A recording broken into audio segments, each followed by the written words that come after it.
ભાવનગર શહેરમાં જૂની દાજને કારણે આનંદનગર વિસ્તારમાં ઘરમાં ઘૂસીને એક વ્યક્તિ ઉપર 3 દ્વારા કરવામાં આવ્યો હુમલો।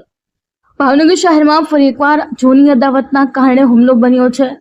શહેરના આનંદનગર વિસ્તારમાં 25 વારિયા વિસ્તારમાં એક વ્યક્તિ ઉપર 3 શખ્સોએ ઘરમાં ઘૂસી હુમલો કર્યો હતો। પ્રાથમિક માહિતી અનુસાર આ હુમલો જૂની દાજ રાખીને કરવામાં આવ્યો હોવાનું જાણવા મળેલ છે। આનંદનગર વિસ્તારમાં રહેતા વ્યક્તિ પર 3 શખ્સો અચાનક ઘરમાં ઘૂસી ચડી આવ્યા હતા। ત્યારબાદ તેની પર તીક્ષ્ણ હથિયારો વડે હુમલો કર્યો હતો। આ હુમલામાં પીડિતને ગંભીર ઇજાઓ થતા પરિસ્થિતિ બગડતા તાત્કાલિક 108 ઇમરજન્સી એમ્બ્યુલન્સ ખાતે ખસેડવામાં આવેલ।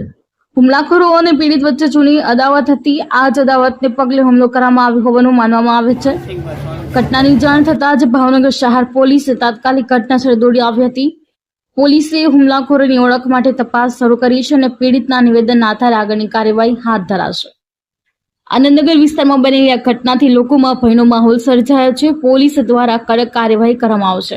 છોકરાને ઘરમાં આવીને હુમલો કર્યો। 3 જણા આવ્યા અને હુમલો કરી અમને ફોન ફૂટો તો છોકરો અને ધોકે માર્યો અને છરી લઈને આવ્યા હતા બધા અને ગાલ ઉપર એક છરી મારી દીધી છે અને 2 મોબાઈલ લઈ ગયા છે। 40,000 વાળો કાલે જ લીધો હતો અમે।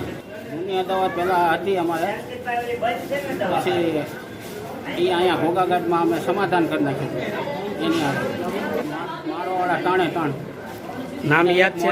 બાંધેલું હતું સંદીપભાઈ સોલંકી।